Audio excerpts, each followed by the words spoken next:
Les 4 sites on a même sélectionné 5 sites exactement.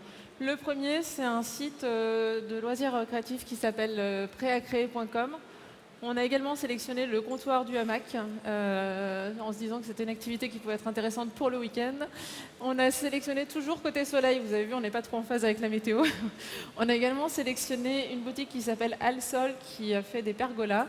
Et enfin, pour le travail sur l'image de marque et sur le storytelling, on a sélectionné 2 boutiques. Il y en a une qui s'appelle La Touche Française et l'autre qui s'appelle Gang de Paris, si je me souviens bien. Donc, la boutique préacréer.com, donc on est sur une boutique qui propose des kits déco et des choses qui sont autour des loisirs créatifs. Donc là, vous avez un aperçu de la page d'accueil. La première impression que j'ai eue, moi, c'est au niveau du code couleur, c'est hyper actuel. Donc c'est vrai qu'on a une bonne impression en arrivant dessus. Ouais, la première impression est plutôt séduisante et plutôt agréable. On est sur quelque chose de création, donc on amène sur des choses qui vont amener de la tendance. On voit que c'est une personne de goût qui tient le site et c'est rassurant en termes d'image et de crédibilité par rapport aux clients. Donc le code couleur effectivement est super agréable. Moi j'avais un regret, je trouvais qu'en arrivant sur le site, le slider pleine largeur comme ça n'était pas forcément bien géré. Et surtout sur le premier visuel, il est traité en 2 parties et ça coupe l'effet plutôt intéressant du slider. Ça c'est hyper important quand vous mettez en place des sliders d'images.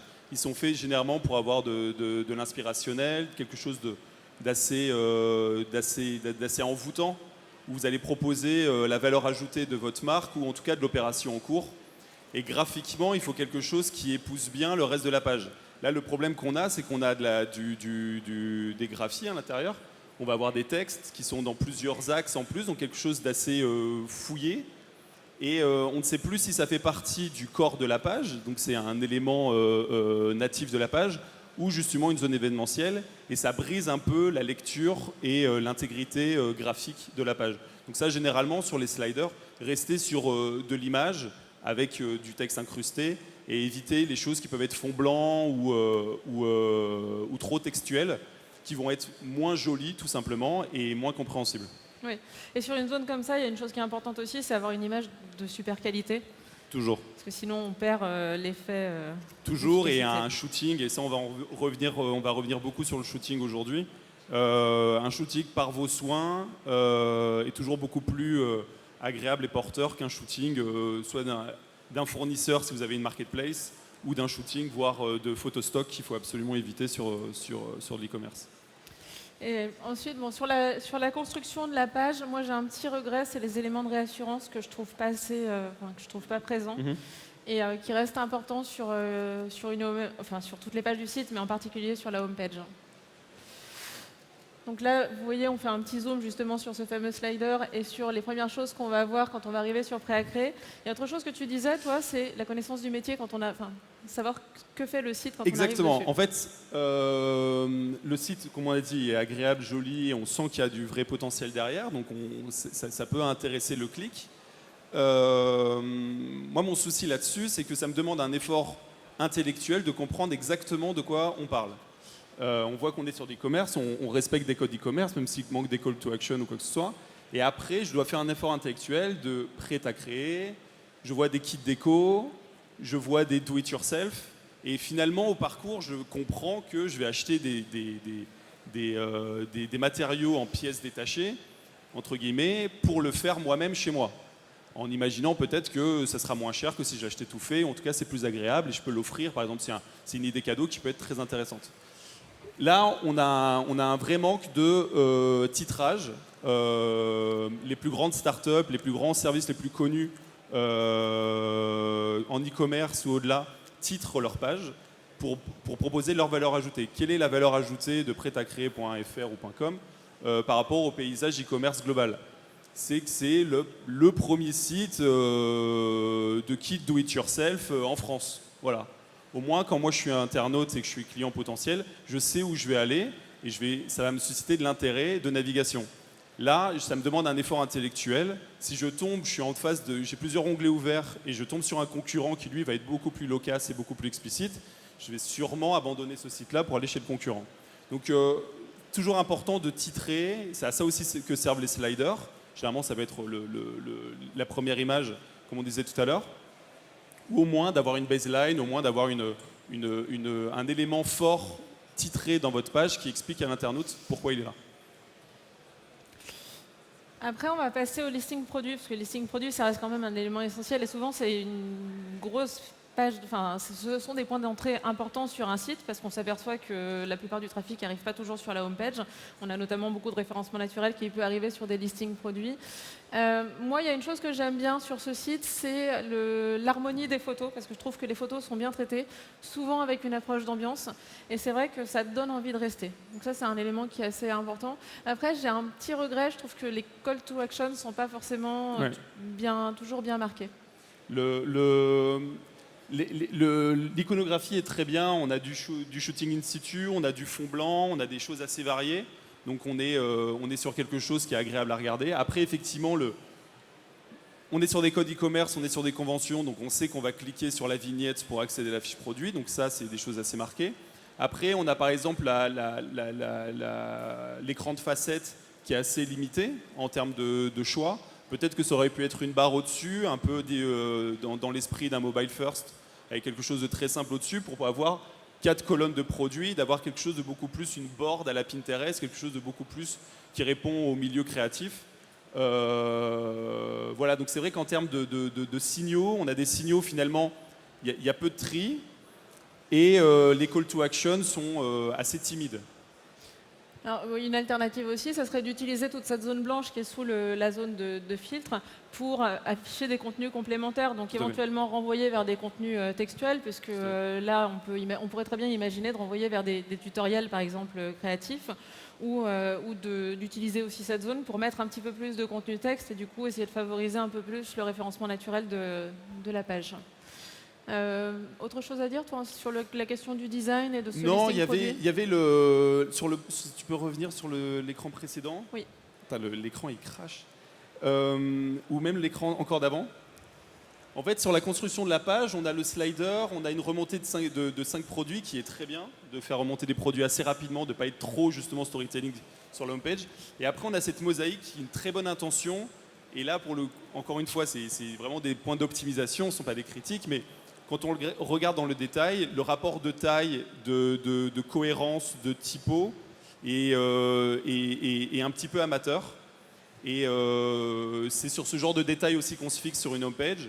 Et cette mosaïque mériterait un petit peu plus de travail en finition sur les typos, sur justement les couleurs, sur sa place dans la page, qui est un peu trop rapprochée des titres, qui n'est elle-même pas titrée, donc on ne sait pas exactement à quoi fait référence cette mosaïque. Voilà. Donc le diable est dans les détails sur cet aspect-là. On est de plus en plus sur ce qu'on a appelé il y a quelques années le flat design et sur l'économie justement du conteneur au profit du contenu. Et ce qui fera un très bon design sur votre site, c'est la perfection des calages, des typos. Tout doit être vraiment millimétré. C'est ce qui distingue un petit site d'un grand site. Donc ça, c'est vraiment sur la homepage là-dessus. Mais sinon, globalement, c'est un site plutôt agréable une fois qu'on a compris ce qu'il est. Qui nous a séduit quand même. Alors maintenant, on va passer dans un univers qui est complètement différent, puisque et sur des paniers moyens qui sont complètement différents aussi, on a choisi le site alsol.fr qui propose des pergolas bioclimatiques et des volets sur mesure. Donc on a découvert un monde nouveau, François et moi. On a fait l'exercice de ne pas prendre que des sites de mode qui sont assez glamour et qui sont faciles à travailler. Et on est allé aussi chercher sur des choses très professionnelles qui ont également une grosse partie du marché notamment en France, et qui ont un enjeu, comme dit Mathilde, sur l'aspect panier moyen. C'est pas un kit à 40 €, c'est une véranda à 4 000 €. Voilà, comment ça s'expose et qu'est-ce qu'on peut améliorer là-dessus. Voilà, comment je le vends en ligne. Donc là, vous voyez, on arrive sur la home page. Alors au niveau du code couleur, on est souvent, enfin moi je retrouve souvent ce type de code couleur sur tout ce qui est équipement de la maison, en termes plutôt d'équipement un petit peu lourd, voire éventuellement sur le bricolage aussi parfois. Moi, il y a une chose qui m'a frappée en fait quand je suis arrivée sur le site, enfin il y a deux choses qui m'ont frappée, et les deux résident dans les visuels. La première chose, c'est tous les watermarks sur les images, les photos produits. T'as pas un zoom Je pense qu'on a fait, Ouais, si, on là, a fait un zoom. Donc comme vous voyez en bas, toutes les photos produits ont un watermark et on voit pas trop l'intérêt en fait de marquer les photos produits parce que je trouve que ça nuit à la visualisation de la photo tout simplement. C'est Oui, pas puis, très agréable. puis personne le fait. Enfin, globalement, quand vous êtes le seul à faire quelque chose, Plus personne le fait. C'était une mode à un moment. Ouais, c'était une mode, mais si vous êtes le seul à faire quelque chose, soit vous êtes un génie, soit vous êtes en retard ou quoi que ce soit. Toujours se remettre en question, on n'est jamais des génies. Donc, effectivement, les concurrents ou sur les sites e-commerce, personne ne watermark en aussi gros, en tout cas, truc. Donc, laissez vos images vivre. Au contraire, c'est vos produits qui vivent. Si ça a été repris, après, c'est des problèmes de succès, c'est la rançon de la gloire. Et il y a d'autres recours à ça, mais vaut mieux que le site soit repris par une gazette locale avec une belle photo ou sans watermark que pas du tout repris parce que vous avez trop protégé ceci. Et après, ce qui est intéressant, ce qu'on voit ce qu'il y a plus bas dans la page, c'est un peu si vous voulez chercher aussi à iconographier de façon différente vos produits, vous pouvez appeler aussi ce qui est non, on l'a pas là, mais c'est tout ce qui peut être votre communauté. C'est-à-dire que vous pouvez très bien avoir, par exemple, pour changer, pour casser un peu l'image des pergolas et des volets roulants avec des photos trop synthétiques, vous pouvez très bien avoir un compte Instagram qui vous demandez soit à vos clients ou soit vos personnels sur le terrain de prendre des photos, d'animer ce réseau et de se servir de ces images pour iconographier vos fiches produits.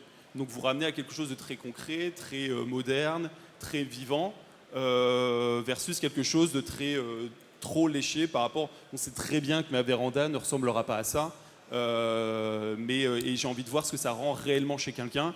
Et donc, même si vous avez un sujet de très B2B, et, enfin pour le coup B2C, mais très professionnel de ce type-là, vous pouvez partir sur quelque chose avec une stratégie médias sociaux assez poussée. Ça, et globalement aussi, le site est pour le coup très propre. C'est un point important. Et c'est un point aussi rassurant, c'est que dans son exécution, dans ses calages, dans ses codes, il est plutôt bien exécuté. Donc il est assez rassurant dans ce côté-là. On sent qu'il y a... on a pu voir, on a parlé longtemps des thèmes déjà faits qui sont après remaniés. Là, on sent que c'est quelque chose qui a été très bien réapproprié par l'éditeur avec sa boutique. Moi, ce que j'aime bien, alors je parlerai de la bannière Sofinco après du coup, mais ce que j'aime beaucoup sur cette homepage, c'est le point d'entrée visuel qui est proposé en fait dans la partie haute, où on n'est pas forcément à l'aise avec tout ce qui est nom de produit, c'est-à-dire que moi, je ne sais pas faire la différence entre un store, entre les différents types de stores. Et en fait, vous le voyez là sous la ligne d'introduction. On voit qu'on peut choisir soit un volet roulant, soit une pergola, etc. Et finalement, on a une approche visuelle, c'est-à-dire qu'on peut tout de suite cliquer sur un type de produit qui nous paraît correspondre. Et ça, c'est assez intéressant, notamment sur une chose, c'est que la cible de ce site, c'est probablement des gens qui sont plus âgés que ceux qui vont acheter les kits de déco qu'on a vu précédemment. Et du coup, c'est des gens qui n'ont pas le même usage de navigation sur un site que les gens qui sont beaucoup plus habitués. Et leur proposer une approche visuelle, ça les aide dans leur parcours utilisateur sur le site. Oui. Et après, donc là, on rentre par je veux donc un volet roulant. Mais on aurait pu aussi imaginer je rentre par un besoin. C'est-à-dire que je veux sécuriser ma maison. Et voici les produits pour sécuriser ma maison. Je veux ensoleiller mon séjour. Et là, je vais retomber sur tout ce qui peut être véranda et ainsi de suite. Au lieu de ce qu'on aime faire chez Lonsdal, c'est plutôt parler de la promesse et du besoin et de l'envie plutôt que le livrable. Et là, typiquement, on peut être dans ce côté-là, sans parler forcément d'aller dans de l'émotionnel, ça serait un peu too much dans le sujet, mais quand même, c'est quand même un moment de l'année qu'un particulier va concrétiser en agrandissant une partie de sa maison. Et il y a peut-être des bonnes idées aussi, des bonnes pratiques à aller récupérer sur le site en se disant, moi je voulais un volet roulant, mais finalement je vais finir avec une baie vitrée électronique ou je sais pas quoi. Enfin, ce que le site pourra me conseiller et m'apporter. Voilà, et le point où je voulais venir, c'est la notion, en fait, la partie haute, la bannière Sofinco que vous voyez, en fait, c'est un slider. Et je trouve ça un peu dommage parce que quand on arrive sur le site, c'est une bannière qui permet de dire qu'il est possible de faire financer ses pergolas, etc., en plusieurs fois. Et je trouve que c'est relativement mal géré parce que moi, j'ai eu l'impression que c'était une publicité alors qu'en fait, ça n'en est pas une. C'est Ah, c'est pas une pub? Non, Je c'est croyais que un c'était une élément pub. informationnel qui prévient qu'il est possible de faire financer par Sofinco en fait, en plusieurs fois l'achat sur le site.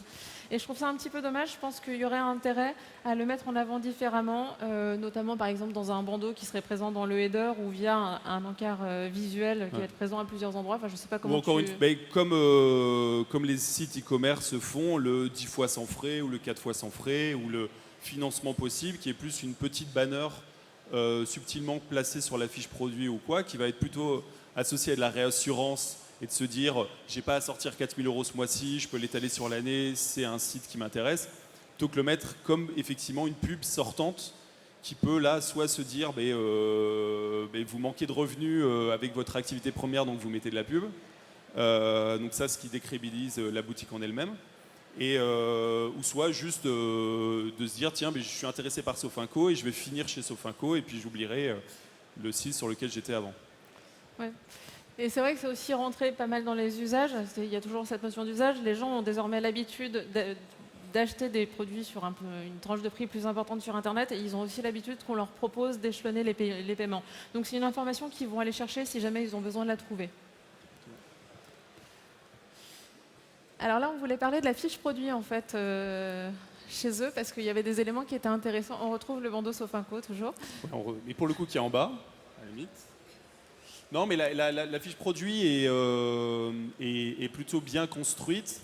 On retrouve très très fortement, là vous le voyez, alors excusez-moi, non mais c'est que l'écran crache très fort quand on le regarde à 1 mètre. Là vous le voyez d'ici sans avoir besoin de lire, vous savez où est le call to action, l'ajout au panier. C'est l'élément orange, voilà, donc il y a des respects de convention qui sont assez forts. On a aussi d'autres éléments qui sont visibles, mais traités en bleu, le voir plus de photos, qui est intéressant parce que c'est ce qu'on va chercher à faire généralement quand on est sur une fiche produit. Et là donc on le voit bien, donc il y a une vraie proportion des choses avec la partie descriptif et la partie process de commande.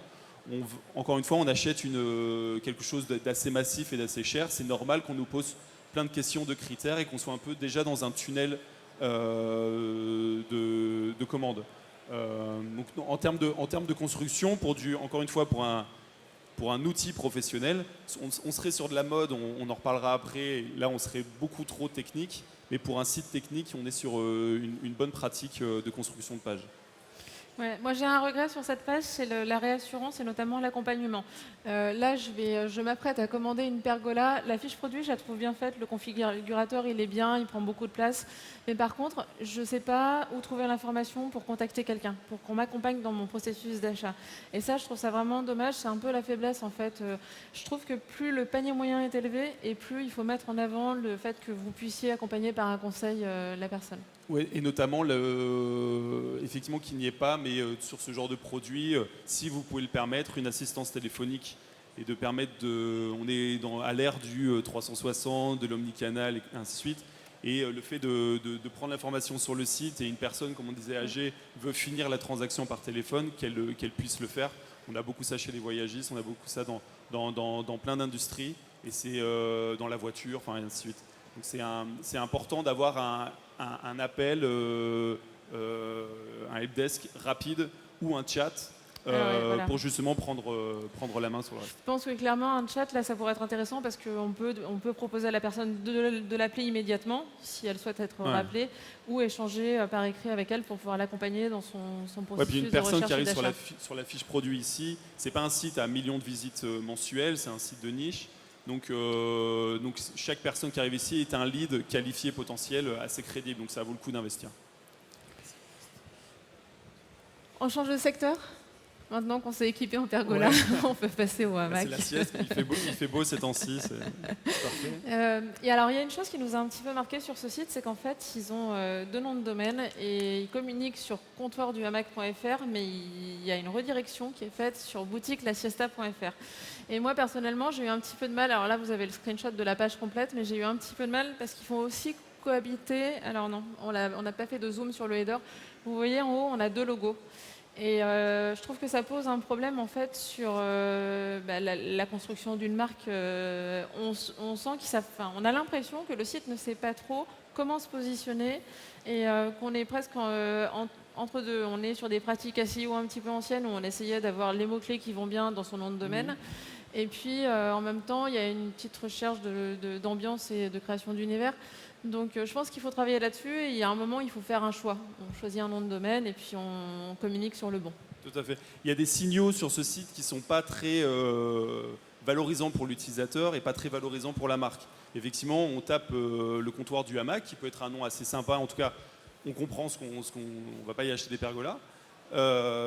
Et par contre, donc on a une redirection du nom de domaine. Donc on se dit, tiens, est-ce que je ne me suis pas fait avoir? Est-ce que je suis bien là où je voulais aller? Et après, il y a le linéaire produit, pour le coup, qui est clair. On est sur un sujet de niche, donc on va droit au but, on met des hamacs, on est sur le comptoir du hamac, tout va bien. Et il y a, donc ça c'est ce qu'on évoquera aussi sur la fiche produit, je crois, ici. Non, sur, ici on fait un zoom sur le footer. Ouais, en fait, c'est un thème qui est déjà tout fait, qui a été remanié assez rapidement, mais ça suffit, c'est le principe aussi de cette plateforme. Par contre, attention à ne pas laisser toutes les fonctionnalités apparentes quand vous ne les exploitez pas. Typiquement, là, sur tous les produits, vous avez 5 étoiles grises vides. Donc, c'est-à-dire que le module de rating est laissé, sauf que personne ne rate. Donc, c'est-à-dire que soit tous les produits valent 0, ou soit personne ne va sur votre site. Donc ça, c'est terrible, parce que en termes de crédibilité, personne n'achètera, prendra la référence du produit, ira sur Amazon et l'affaire est pliée. Donc, et pareil, quand on va sur la fiche produit, si on roll over, on a plein de petites fonctionnalités, des trucs assez techno, qui sont inclus dans le thème. Il faut vraiment passer, même si vous achetez un thème tout fait, ne pas hésiter à passer soit par un expert ou vous-même, à désactiver des modules qui ne vous servent pas pour ne pas proposer une boutique finalement avec plein de fonctionnalités fantômes. Ça, c'est catastrophique pour l'expérience client. Désactiver, aussi traduire, parce que ça, c'est un défaut qui est très très fréquent en fait quand on achète un template. Je le vois souvent sur des boutiques PrestaShop. Le template est super joli, mais il y a plein d'éléments qui sont en anglais de base. Et du coup, par exemple, avoir une mention Quick View, pour un utilisateur français, ça ne va pas forcément parler à tout le monde. Vous, ça ne vous dérange pas, mais c'est vrai qu'il y a un moment où ça ne fait pas très très pro. Donc il faut passer du temps, il faut repasser partout et faire toute la traduction si jamais ce n'est pas proposé avec le template de base. Très important. Et en parlant de template de base, on a pris cet exemple de boutique parce qu'en fait, ça se voit beaucoup justement que c'est un template qui a été acheté. On voulait mettre l'accent sur le fait que, moi je pense que c'est une très bonne solution d'acheter un template et de l'adapter. Alors ça ne va pas forcément arranger François puisque lui... Il faut passer par une agence experte. Voilà. Non, mais si vous le faites vous-même, faites-le bien. Voilà. Ça, c'est si le client voit que vous faites ça en amateur, et il vaut mieux le faire en amateur comme un professionnel qu'en amateur comme un amateur. Parce que là, vous vendrez moins, vous allez vous essouffler, vous allez dire mon projet ne vaut rien, j'ai pas de clients. C'est vraiment juste l'exécution. Comme on dit, tout tient dans l'exécution et dans l'e-commerce, on est parfaitement là-dedans. Oui, et parfois, j'ai aussi vu des cas où le template qui avait été acheté et utilisé était ruiné du coup parce que même mal exploité. Donc il faut faire attention à ça. On voulait faire un petit zoom sur le footer parce que le footer il est assez emblématique justement. C'est qu'on s'aperçoit, moi je trouve qu'il est très déséquilibré en fait. En termes de répartition des informations qui sont présentes dedans. Et il ne faut pas oublier que le footer, c'est aussi une zone qui est présente sur toutes les pages du site. Et c'est une zone qui est très informative et qui va vraiment permettre d'accéder aux éléments essentiels, aux pages qui vont parler de vous. Vous allez pouvoir aussi utiliser le footer. Alors là, on le voit à droite, le collecteur d'adresse email pour l'inscription à la newsletter. Typiquement, c'est mal géré parce que la phrase, elle n'est pas traduite dessous. Et ça, il faut faire attention. Et je pense aussi que c'est une zone qu'il faut bien utiliser pour faire de la réassurance. J'insiste toujours sur la réassurance. Mais le visiteur, l'acheteur potentiel qui vient chez vous, il ne discute pas avec vous, il ne sait pas qui vous êtes. Donc il faut absolument qu'il soit rassuré par les éléments qu'il va trouver sur votre site. Et ça, c'est un élément qu'il faut avoir toujours en tête. À chaque fois qu'on qu'on améliore son site, qu'on veut travailler sur son taux de conversion, la réassurance, ça va permettre de gagner des petits points de conversion qui sont précieux. Et pour le footer, c'est un élément très utilisé et très utilisable de votre site. Quand on fait des tests utilisateurs, quand on cherche justement des informations de second niveau, alors quand on cherche la liste des produits, les utilisateurs vont le chercher dans le header, mais dès qu'on va être sur les garanties ou justement, ce qu'on peut être la newsletter ou quoi que ce soit, vont descendre directement. Tout ce qu'ils ne trouvent pas, ils vont descendre dans le footer, regarder où est le lien. Parce que c'est à peu près comme ça. Encore une fois, l'UX et l'ergonomie, c'est vraiment 90% de convention. Donc il faut se nourrir de ce qui se fait. Et en fait, sur les autres sites, il y a cette bonne pratique à appliquer également sur les vôtres. Ou si vous avez après des mini-boutiques, des micro-boutiques et ainsi de suite, de ne pas effectivement partir sur des grands footers, mais quand vous promettez une richesse justement de catalogue, un footer bien construit est assez capital. Et de ne pas trop le pourrir avec le SEO. Ça, c'est mieux, mais après, voilà, on est un peu entre les deux. Et après, il y a une question qui revient aussi souvent quand je fais un petit peu d'accompagnement avec des boutiques. La question, c'est oui, mais je ne sais pas gérer les aspects graphiques. Et en fait, aujourd'hui, on a quand même la chance de pouvoir télécharger des modèles de bannières qui sont diffusés gratuitement sur Internet ou d'en acheter sur des sites. Il y a des sites de thèmes et de modèles de bannières type ThemeForest qui existent. Ou d'apprendre à les faire. Apprendre à les faire également, mais ça, je n'osais pas le dire.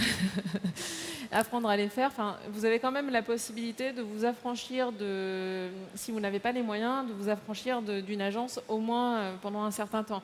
Et puis après, si vous avez la possibilité de vous offrir les services d'un freelance ou d'une agence, c'est aussi toujours mieux, au moins pour poser la charte graphique de base et pour poser toute l'iconographie de départ qui va vous permettre de vous différencier des autres boutiques.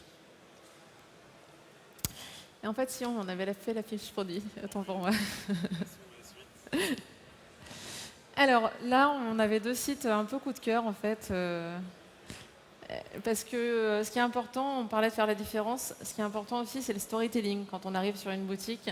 Et en fait, là, on a 2 boutiques. Le premier coup d'œil, on a un petit peu happé. Alors, moi, pour des raisons particulières, sur la question du pull ouvert, parce que je suis bretonne et que du coup, je me suis dit, c'est génial, c'est un projet breton. Super argument. Voilà. Qui s'appelle La Touche Française. Non, mais en fait, ils proposent, je trouve, un visuel et un storytelling qui est intéressant. Et toi, c'était plus sur Gang de Paris. Je suis parisien, donc Gang de Paris. Non, mais ce qui est intéressant dans les 2 cas, c'est qu'il y a une vraie histoire qui est racontée. Et on parlait tout à l'heure du côté justement immersif, du côté envoûtant que peut avoir une homepage pour proposer votre produit. Et là, on est typiquement là-dedans. Dans le Gang de Paris, il y a un super branding. Il nous amène sur justement des catégories, une gamme de vêtements imprimés aux couleurs de Paris avec des noms, osons le terme, quelque peu hipster. Mais voilà, on nous transporte dans quelque chose, on a envie d'en découvrir plus. C'est un super truc pour soi à offrir. Enfin, ça respecte des conventions, mais à la fois ça en bouscule. Et ce qui est assez marrant, voilà, ils sont chaque catégorie. Donc, on voit les gars saper comme des loupards avec plutôt à l'ancienne, un peu Gangs of New York, avec le t-shirt imprimé de la marque. Et le titre est sur les yeux pour les rendre anonymes, pour voilà, le côté gang, le côté street est vachement bien retranscrit.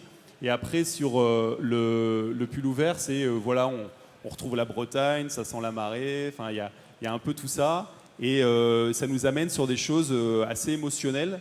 Donc on va plutôt parler, ce qu'on disait tout à l'heure, plutôt parler de l'émotion et de la promesse plutôt que le produit en lui-même. Et après, une chose qu'on avait dit quand on a regardé les boutiques, c'est qu'il faut faire attention à ne pas avoir un effet déceptif. Alors souvent, il y a des storytelling qui sont très bien gérés sur la homepage et pas forcément... Après, sur Gang de Paris, c'est le cas, c'est quand on navigue sur les pages suivantes. La navigation n'est pas forcément hyper agréable et c'est un peu dommage parce que l'iconographie est très bonne.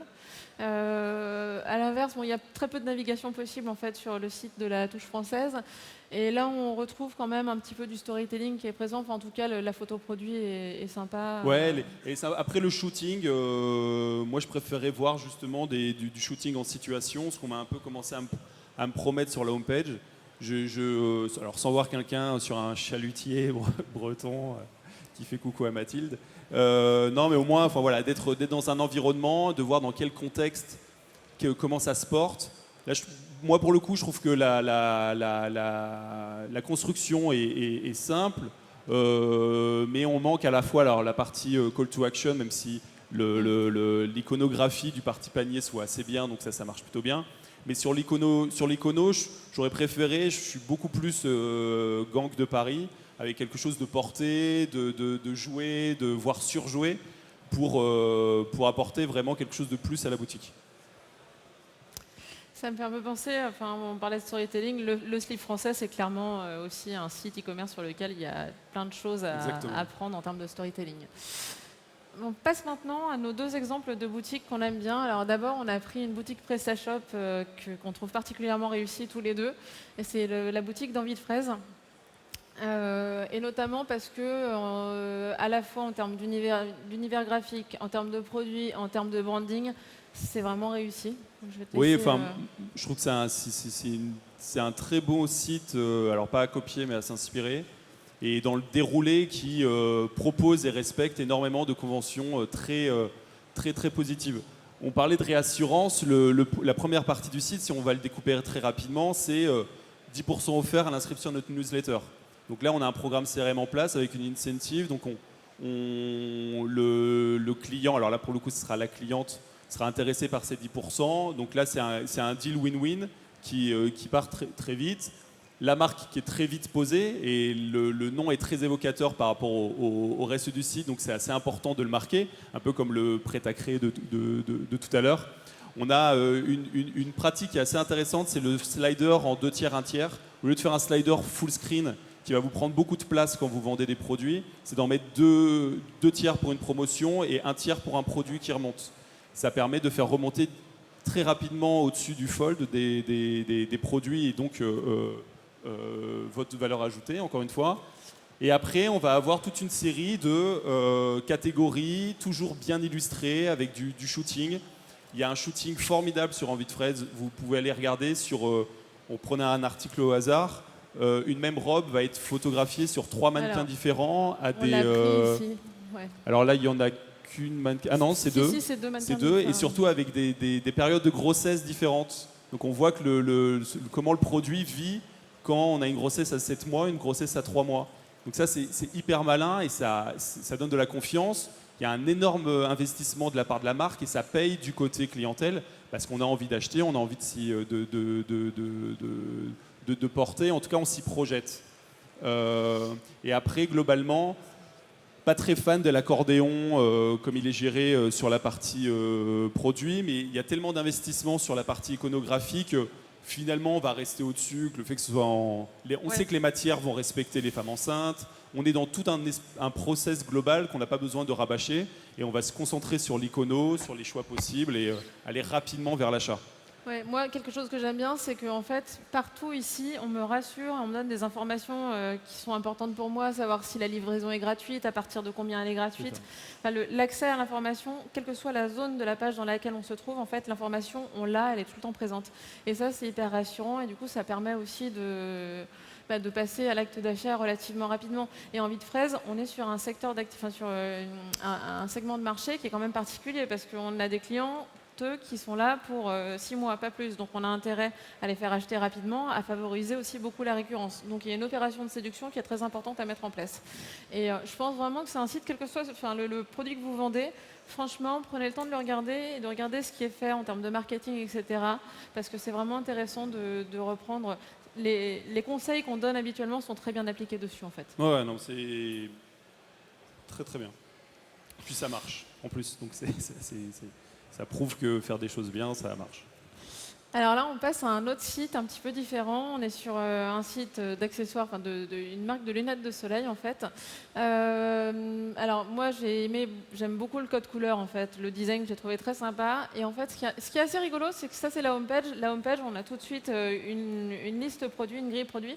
C'est quelque chose qu'on voit de moins en moins, je trouve, sur les homepages. On est passé, on est toujours dans une époque où il y a très peu de produits et beaucoup d'éléments visuels, voilà. Et finalement, avoir un point d'entrée comme ça, quand on a un catalogue qui n'est pas très profond, je trouve ça relativement intéressant. Et ce que j'aime beaucoup aussi ici, c'est l'approche dans le listing en gris, c'est l'approche où on voit tout de suite quelles vont être les couleurs disponibles, les déclinaisons possibles pour le produit. Moi, ce qui me séduit aussi, c'est l'arrivée. Donc, on voit cette photo. Attends, alors j'ai ça, ouais. Cette photo, donc c'est toujours bien de mettre des femmes sexy en homepage, ça marche toujours mieux. Mais au-delà de ça, on arrive dans un univers. Il y a une photo. Cette photo, elle a un caractère, elle a une patte, elle a un traitement graphique qui est intéressant. On a une typo magazine qui va nous amener sur quelque chose, justement, du contenu enrichi par rapport au produit. Donc quand vous avez une petite boutique avec 20 modèles de lunettes, il faut créer un storytelling, il faut apporter quelque chose de séduisant autour du produit. Et ce qui est intéressant ici, c'est le lookbook. On ne l'a pas en screenshot, mais vous pourrez aller voir le lookbook. C'est finalement des photos de ce type-là, avec des personnes en situation, quelque chose de très mode, très graphique. Et un petit côté très tech en bas où je peux directement voir et commander le modèle porté par les personnes. C'est très simple, mais il y a un côté très naturel. On voit que ce n'est pas des mannequins qui prennent la pose. Le shooting, c'est fait par un vrai photographe, plus mode, voire photographe tout court, qu'un shooting close-up produit où je vais bien montrer la lunette sur toutes ses angles. Non, on voit très peu les lunettes, on voit surtout les gens qui les portent. Finalement, c'est un peu ça la mode aujourd'hui. Et après, alors tout le monde ne peut pas le faire. Enfin, mettez une pergola dans ce sens-là, ça va être assez compliqué. Mais encore une fois, si votre produit le permet, si votre produit est simple, peut-être que justement le pull ouvert pourrait avoir ce genre de choses avec à la grande époque d'un archiduchesse ou quoi que ce soit, où il y avait le produit bien mis en avant et ainsi de suite. Et là, on est dans ce genre-là où on va mettre la photo pleine balle qui va finalement prendre et presque vampiriser le reste du site. C'est-à-dire que là, on n'a presque plus accès au lookbook, on est vraiment sur le produit. Et derrière, on va avoir les déclinaisons du produit, ses couleurs, l'achat. Et voilà, donc finalement, avec 20 produits en stock et sur quelque chose d'aussi classique que des lunettes, on peut proposer une boutique vraiment à la fois innovante et super agréable. Ouais. Moi, juste un petit zoom sur la partie de la fiche produit. On a les éléments, en fait, les attributs du produit. Je trouve ça intéressant que ça soit présenté avec des pictos. Et ça donne en fait une facilité de lecture qui est vachement intéressante. Et je trouve que ça allège un petit peu. Là, il y a 3 lignes de texte, quoi. Voilà, on a pris. Parfois, c'est pénible de lire des fiches produits qui sont trop longues et ça permet aussi de compacter la fiche produit sur une hauteur qui est relativement légère. Et c'est aussi, à mon avis, hyper agréable quand on est sur mobile pour naviguer parce que ça fait aussi des éléments graphiques qui apparaissent à un moment où on va scroller dans du texte. Dernier point et après on aura fini. L'idée c'était aussi de dire il y a des bonnes pratiques qui sont à appliquer et qui s'appliquent quelle que soit la taille de votre boutique en ligne et quel que soit le segment de marché que vous adressez. D'abord, la première question à toujours se poser, c'est est-ce que mon offre produit est cohérente? Est-ce qu'elle est bien valorisée? Est-ce qu'elle est au bon prix? Parfois, on a des marchands qui ont des taux de conversion qui sont très bas parce qu'il y a un problème sur l'offre produit. Donc ça, c'est la première chose à regarder si vous trouvez que vous ne convertissez pas assez. Deuxième point, je vais laisser François en parler parce que c'est son cheval de bataille. Ouais, non, mais c'est l'icono, le shooting, c'est capital. Ne faites pas l'économie de ça. Si vous êtes en plus sur des choses très suggestives comme la mode ou c'est des choses, investir dans un photographe qui va faire un shooting pour vous de façon maligne. Je vous laisse refaire la phrase, mais c'est capital. Ça changera votre boutique, ça changera tout. Vous pouvez avoir on l'a vu avec Gang de Paris, le site de Gang de Paris n'est pas du tout sexy. La coquille n'est pas du tout sexy. Et ils l'ont rendu sexy avec un shooting quasi parfait.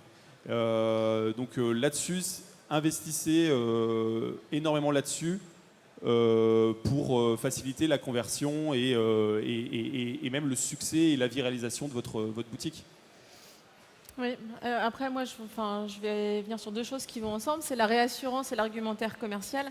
Ça aussi c'est à soigner parce que finalement le vendeur, vous n'êtes pas présent dans la boutique. Donc c'est la manière dont vous allez gérer la réassurance et l'argumentaire commercial qui vont jouer ce rôle de vendeur. Donc c'est vraiment, il faut repasser dessus, il ne faut pas laisser de fautes de frappe ou de fautes d'orthographe traîner.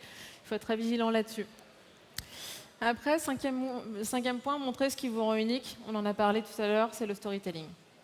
Et c'est vraiment, vous créer un caractère unique.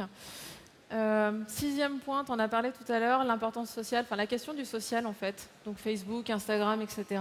Le fait d'inciter les gens à partager les photos de vos produits sur Instagram, c'est hyper intelligent. Parce que si vous avez des produits qui se prêtent bien à la prise et au partage de photos, vous allez pouvoir faire de l'acquisition de clients potentiels grâce à votre réseau d'acheteurs initiaux. C'est ça. Donc, et il y a aussi l'aspect en fait inverse, c'est comme on parlait tout à l'heure des pergolas, de ne pas hésiter à prendre tout ce qui va être sourcé par votre communauté sur les réseaux sociaux, sur vos propres communautés, sur vos fiches produits pour les rendre vivantes, pour les rendre agréables et dynamiques. Que les réseaux sociaux ne soient pas des... Aujourd'hui, c'est un peu traité comme des verticaux. On a Twitter, Facebook, Instagram et on a la boutique. L'idée aussi, c'est de mélanger tout ça et de créer une relation justement vertueuse entre les différents canaux. Et là, moi, j'avais noté la presse. Je ne sais pas si vous avez vu juste avant sur le site de Tense Sunglasses. En fait, ils valorisent leurs articles de presse à travers un petit bandeau qui est présent dès la homepage assez haut. Et ça peut être intelligent aussi parce que ça permet aux gens de se projeter, de voir que vous avez de l'importance en fait et que vous avez suffisamment d'importance pour avoir beaucoup d'articles de presse. Ensuite, un autre point qu'on a relevé, c'est la hiérarchie de l'information qui est essentielle parce que les gens qui arrivent sur votre site, ils se font leur première idée en quelques millisecondes. Donc les éléments importants, ils doivent évidemment être au-dessus de la ligne de flottaison. Huitième point, la recherche sur le site, surtout si vous avez beaucoup de produits. Parfois, ce n'est pas évident de trouver le formulaire de recherche. Il faut vous assurer qu'il soit accessible et fonctionnel aussi, tant qu'à faire, parce que parfois, ce n'est pas fonctionnel.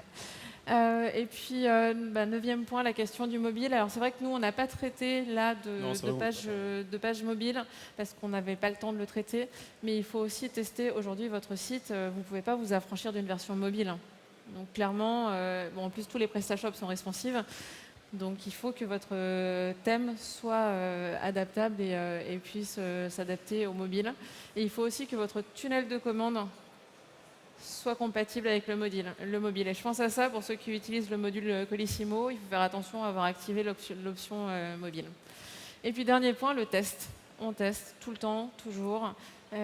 Trop souvent, je vois des commerçants qui essayent sur leur navigateur et sur leur configuration. Mais tout le monde n'est pas sur un Mac avec Safari, il ne faut pas l'oublier. Tout le monde n'a pas un iPhone. Donc il faut vraiment faire des tests avec différents supports et essayer de vous mettre dans la peau, non pas dans votre peau à vous, mais plutôt dans la peau de votre cible. Et voir quel est l'usage qu'ils vont faire de votre site. Vous pouvez aussi tester en enregistrant des sessions utilisateurs. Il y a des outils qui existent pour ça. Moi, j'utilise Inspectlet. Et ça permet de voir quel est le parcours exact d'un internaute sur le site. Et du coup, vous allez pouvoir voir où ça coince. Comment ça s'est affiché, où ça coince. Je pense qu'on a fait le tour. Est-ce que tu as un dernier conseil ? Ce qu'on n'a peut-être pas cité, mais qui rentre un peu aussi dans les tests, c'est l'analytics. De regarder aussi, justement, où les parcours échouent, où ils marchent, et pour maximiser, justement, vos corrections pour débloquer les points bloquants et ainsi de suite. Donc l'analytique, c'est assez important avec des solutions connues et gratuites qui existent. Merci à tous pour votre attention. Merci. Bonne fin de journée.